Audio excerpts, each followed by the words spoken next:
네, 안녕하세요. 안녕하세요. 네, 유연한 생각 팟캐스트 오늘 이제 4회차가 되는데요.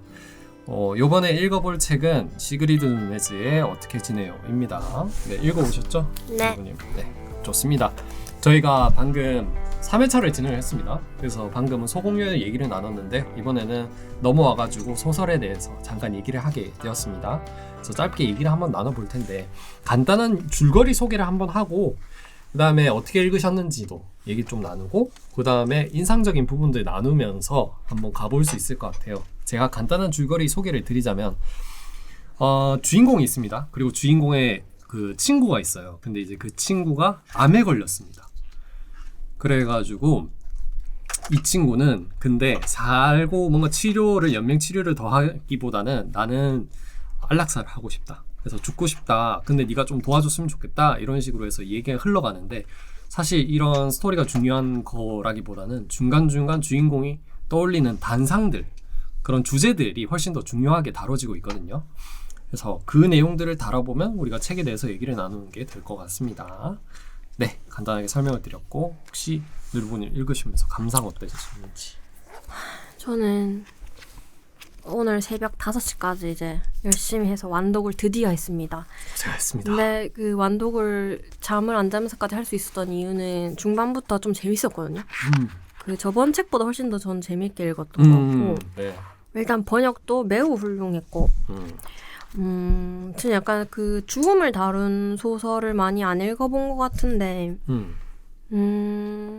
생각보다 그렇게 다크하지 않았거든요. 그래서 또 좋았던 것 같고 저는 이게 보이지만 이게 막 포스트잇과 이런 걸 했다는 거는 사실 제 안에 질문들이 많았던 것 같거든요. 그거를 얘기하는 것도 재밌을 것 같아서 좀 팟캐스트가 이번에 기대가 되고 그 좋았던 문장들도 많았거든요. 네. 그래서 저는 오늘 팟캐스트 끝나고 노트북으로 이제 쭉 정리할 생각입니다. 좀 제대로 한번 그리고 또 저희가 3월 말에 또 이걸로 북클럽 하잖아요. 네.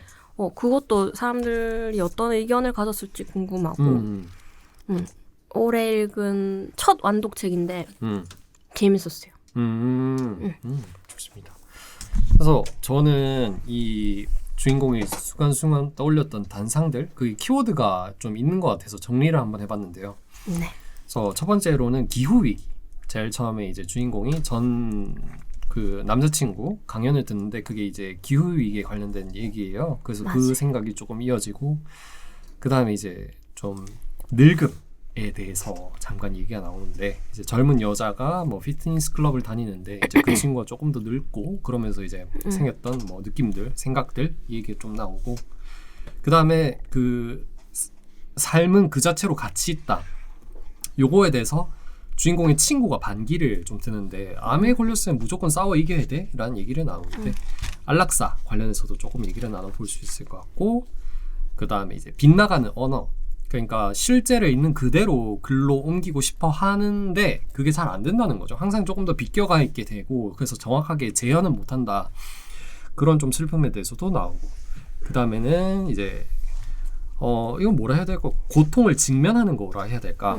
그 어떤 사람의 얘기가 나오는데 그 여자분이 이제 암에 걸려서 죽게 생겼고 근데 남편분이 그 사실을 알게 된 후부터 되게 좋아해요. 기뻐하고 그래서 다른 사람들은 위로하기 위해서 그 남편이 그렇게 표현을 한 것은 사실 너를 기운을 북돋기 위해서 일부러 침울한 티를 안 낸 거지 그런 게 아니다 라는 표현을 하는데 이 여자는 확신을 하고 있죠. 자기가 아파서 이 사람이 되게 행복해하는 거란 걸. 그래서 그 고통을 미화하거나 아니면 다른 쪽으로 정신승리하지 않고 직면하는 거 이런 거에 대한 얘기가 한번 나온 것 같아요. 그래서 그 순서대로 한번 얘기를 나눠봅시다. 네. 제일 처음에는 기후위기 얘기가 나옵니다. 저는 20페이지부터 얘기가 좀 시작되는 것 같은데 네.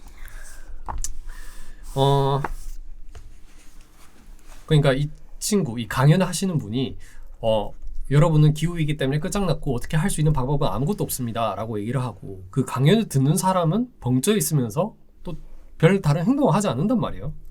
사실 이게 우리들 사회에도 똑같이 일어나는 것 같아요. 그 얘기를 한번 나눠보면 어떨까 싶은데 늘보님은 읽으시면서 좀 이 부분이 어떻게 좀 느껴지셨는지 궁금합니다.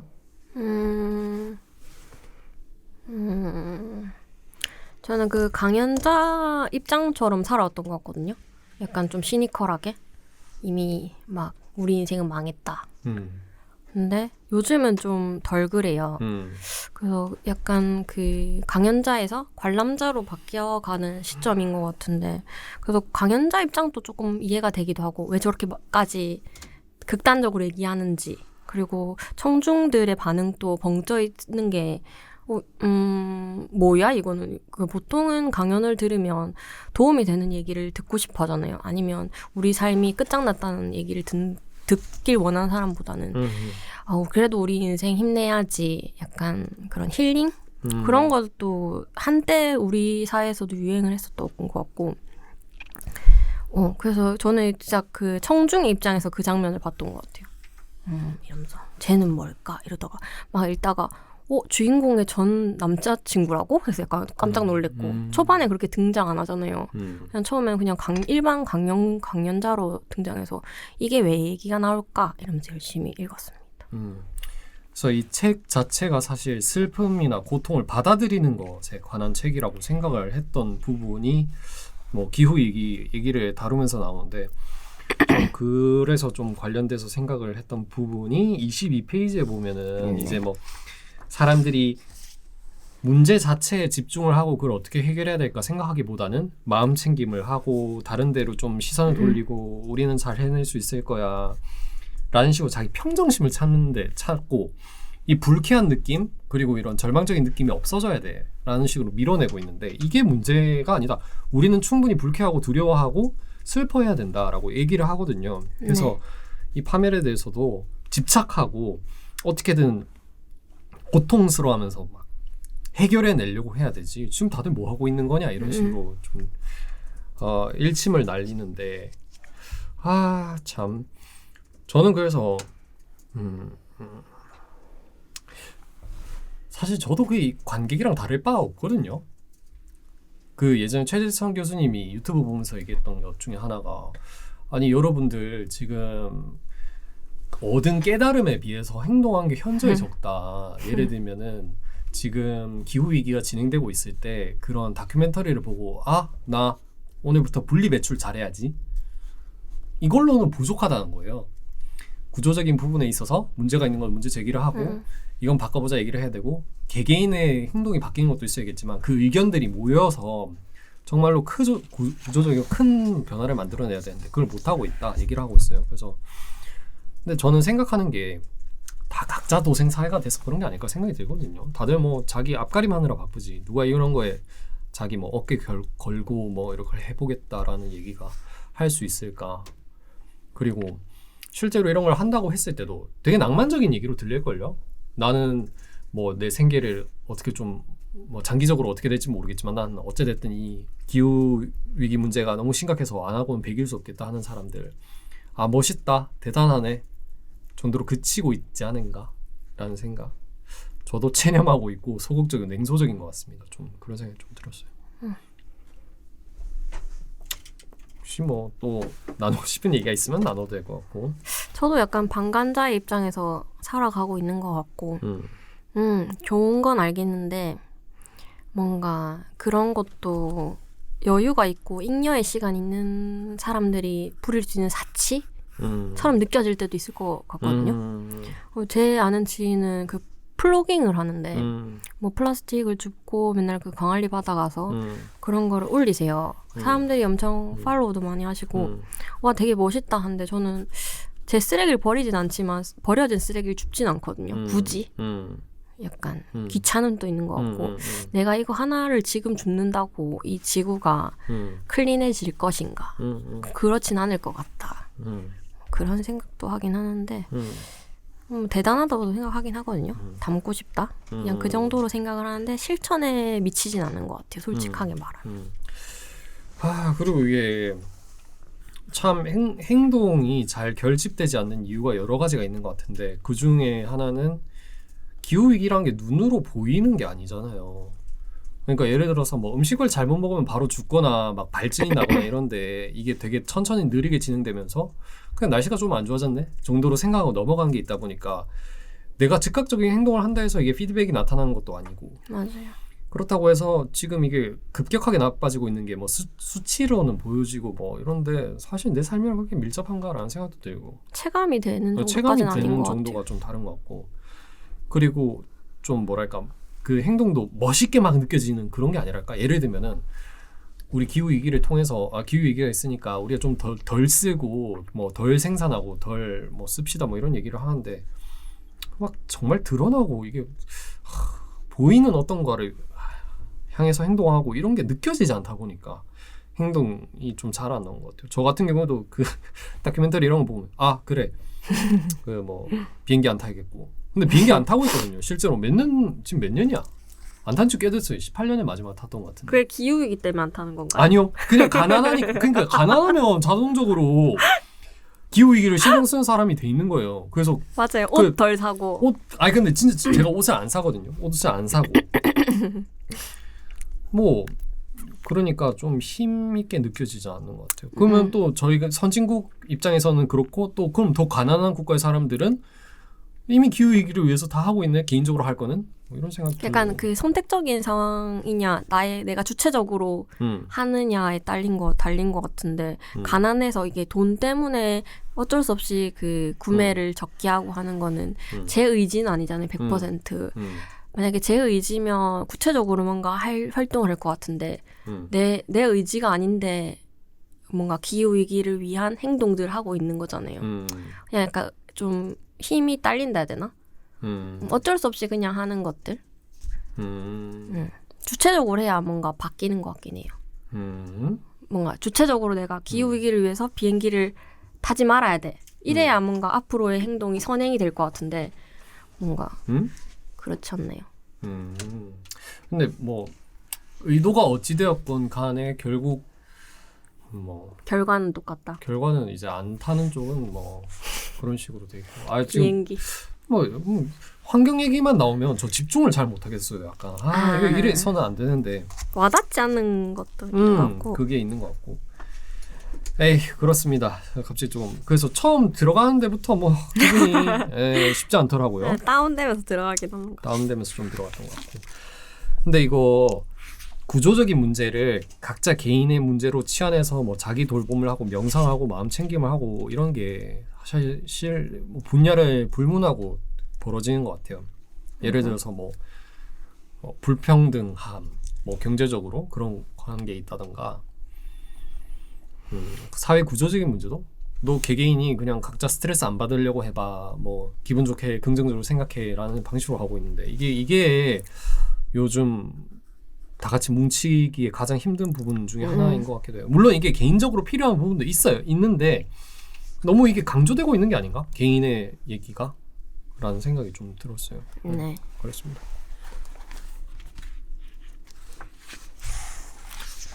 야, 이거 쉽지 않네요. 앞에 얘기를 하고 이제 뭐 열불을 올리다가 이제 시그리드는 이제 어떻게 지내요로 넘어왔는데 그래도 열심히 한번 얘기를 해봅시다. 네. 그래서 저는 또 인상적이었던 것 중에 하나가 56페이지 늙음. 조금 더 와닿는 주제일 것 같아요. 네. 저도 그랬습니다. 56페이지는 아닌 것 같고 62페이지부터구나. 62페이지에 보면 이제 어떤 여자가 되게 젊을 때는 관심도 많이 받고 자기가 있을 때 다른 사람들도 뭐 얘기를 많이 걸고 이런 식으로 했는데 나이가 들고 신체의 매력이 떨어지면서 사람들이 관심을 가지 않는다. 되게 좀 슬픈 부분이었어요. 저 진짜. 저도 포스트잇 붙였거든요. 어땠어요? 전 재미있게 읽었어요. 오히려 공감이 가서 웃겼기도 했고 그렇지 이러면서 저는 의외로 좀 웃으면서 봤던 것 같아요. 되게 솔직하게 글을 쓰시잖아요, 이 작가님이.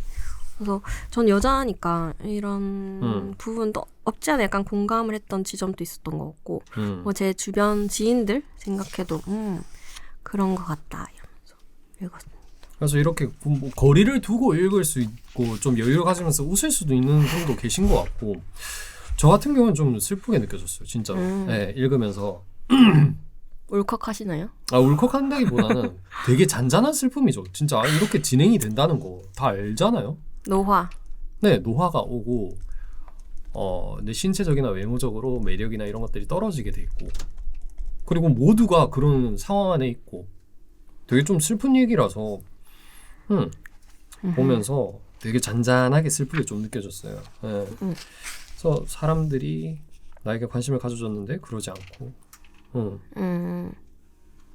그런 식으로 갔고 그리고 내가 그런 몸매로 보이지 않는다는 거 그런 신체로 보이지 않는다는 거에 대해서도 좀 슬프고 네.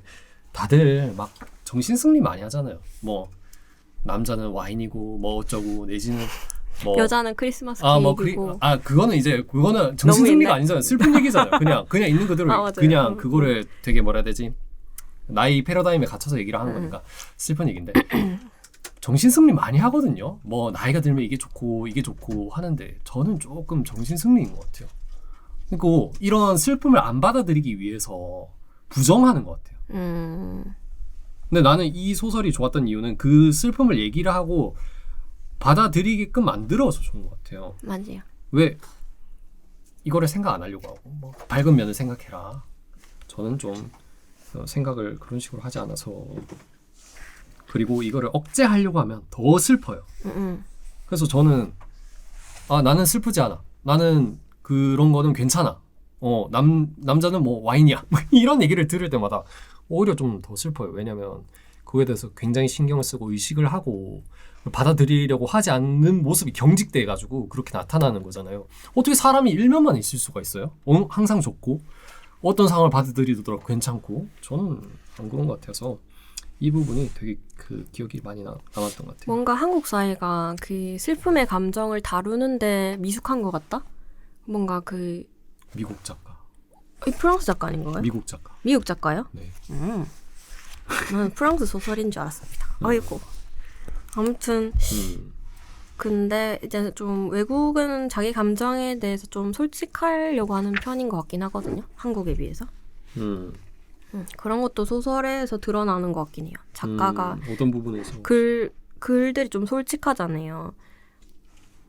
솔직하게 쓰셔가지고 제가 그동안 읽었던 한국 책들이 좀 한국 책이라기보다는 한국 사람들이 좀 뭔가 슬픈 얘기를 안 하려고 하고 아까 그 말했잖아요. 정신승리 하려는 친구들도 많았고 저도 좀 그런 면이 있는 것 같고 그거와는 반대되는 내용이었던 것 같거든요.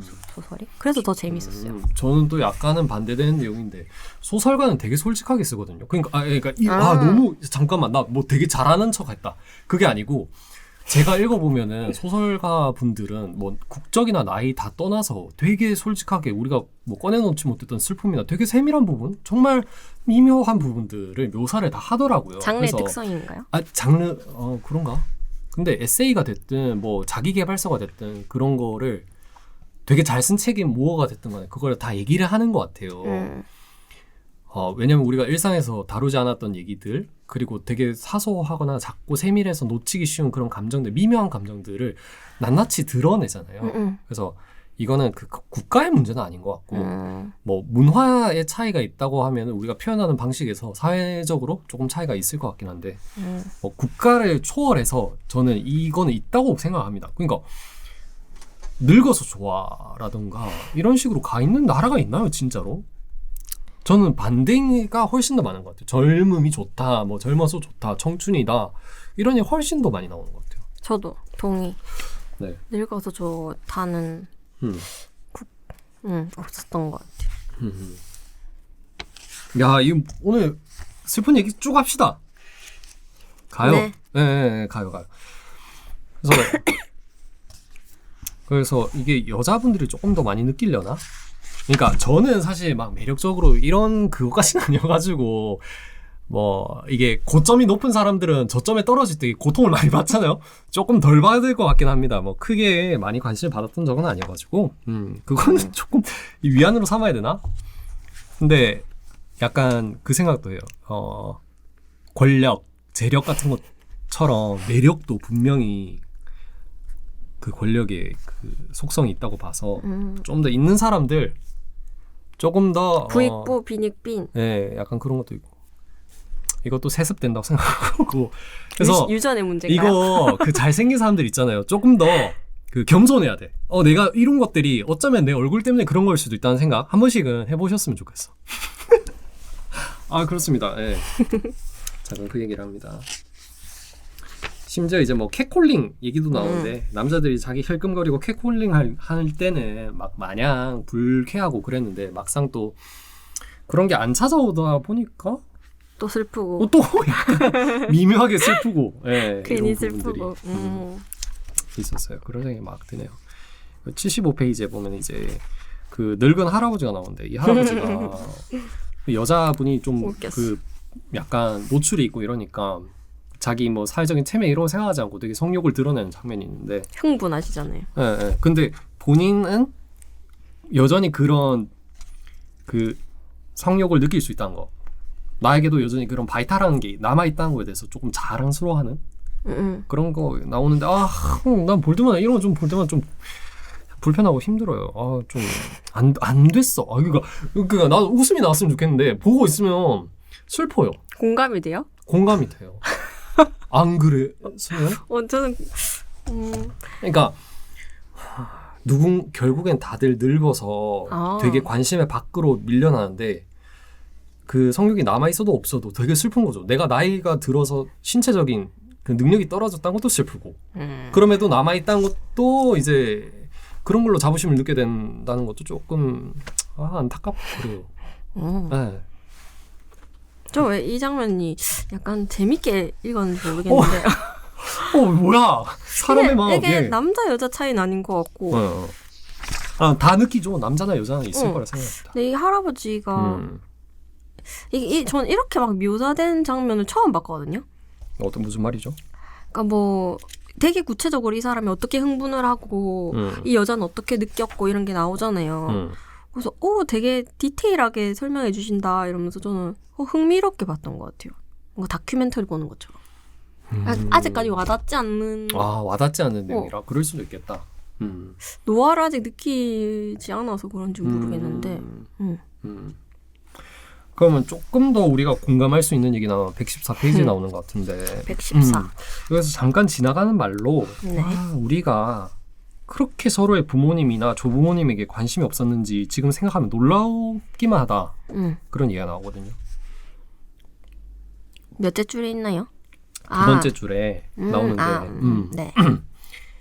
사실 생각해보면 조부모님도 그렇고 부모님도 그렇고 자기 나름의 어떤 스토리 서사 아니면 그런 질곡 같은 게 있었을 텐데 네. 우리가 그거에 대해서 관심을 안 기울이잖아요.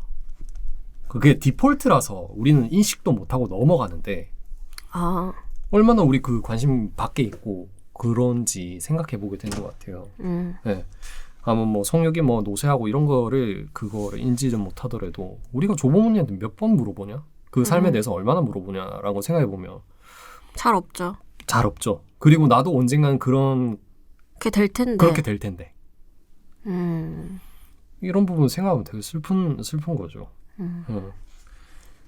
분명 다 그런 부분이 있는데 그래서 저 예전에 외할아버지한테 뭐 살았던 얘기를 한 번씩 들어보았는데 스펙타클하거든요. 뭐 전쟁. 6.25 때 뭐 그리고 뭐 이제 일제강점기가 있었으니까 그때 이제 뭐 교실에 일장기 달려 있었고 그리고 그때 뭐 만세 운동하고 뭐 만세라기보다는 이제 패망해서 일본 군들이 도망을 가는데 그 기차를 타고 도망을 갔대요. 근데 그걸 마을 사람들이 보고 자 이제 우리나라 뭐 독립을 했다 막 이러면서 막 쫓아가면서 막 이렇게 했을 거 아니에요. 근데 이제 그걸 보고 이제 총을 쏴서 죽였대요. 이제 기차에서.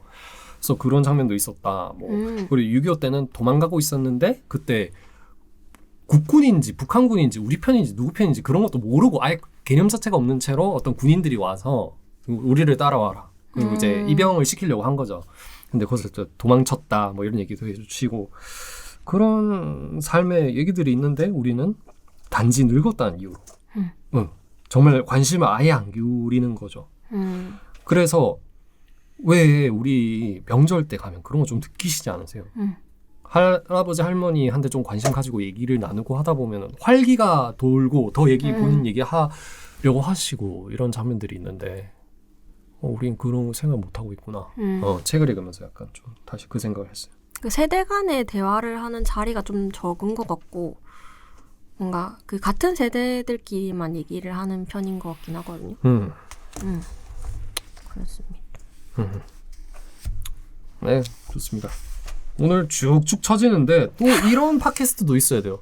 다 기분 좋고 도파민만 폭발한 얘기? 안 아까 된다. 술 드셔서 그런 거 아니에요? 아니에요.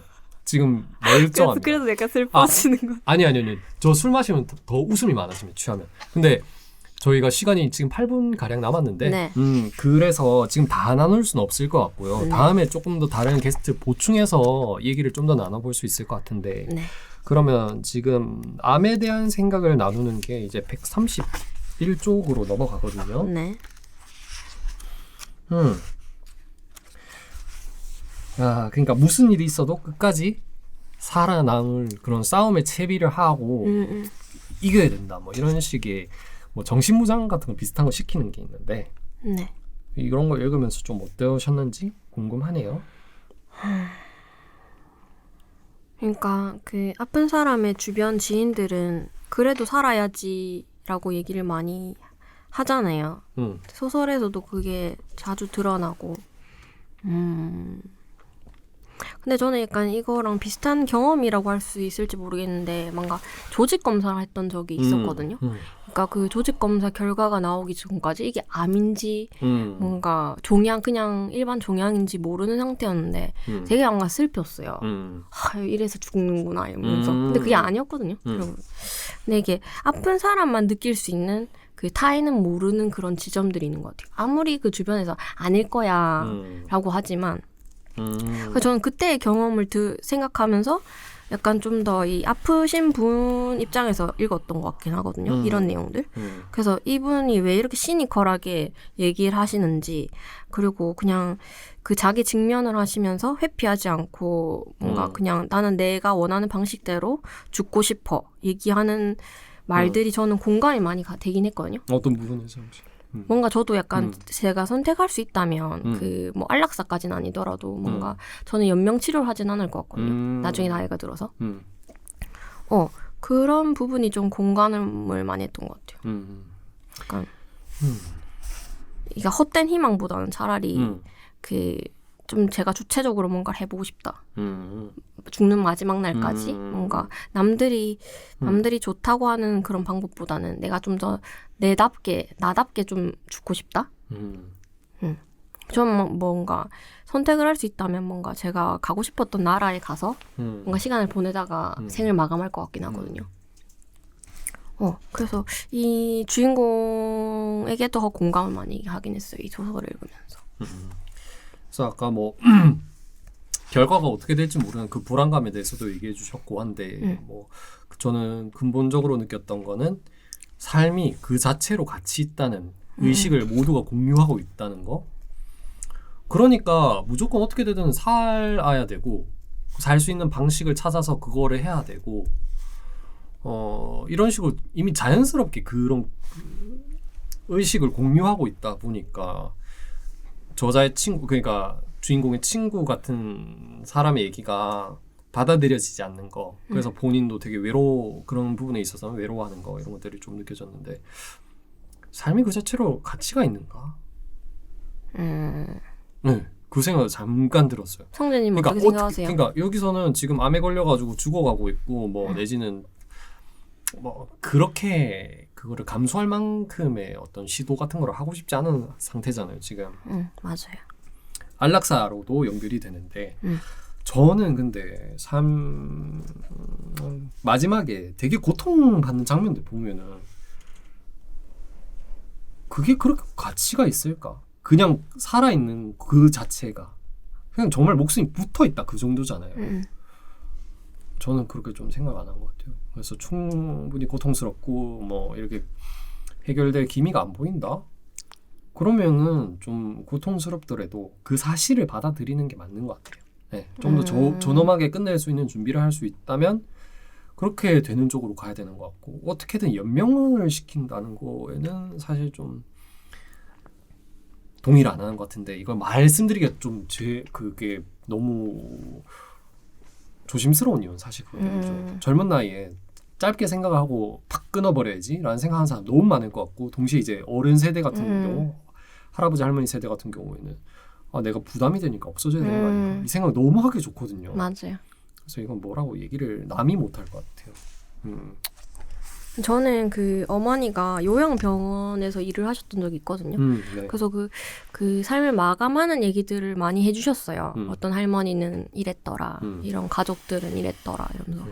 그래서 약간 조금 더 그 간접 경험을 많이 했던 시기가 있는데 그런 얘기들을 들으면서 나의 삶은 어떨까, 나의 죽음은 어떨까에 대해서 좀 더 일찍 상상을 해보긴 했던 것 같아요.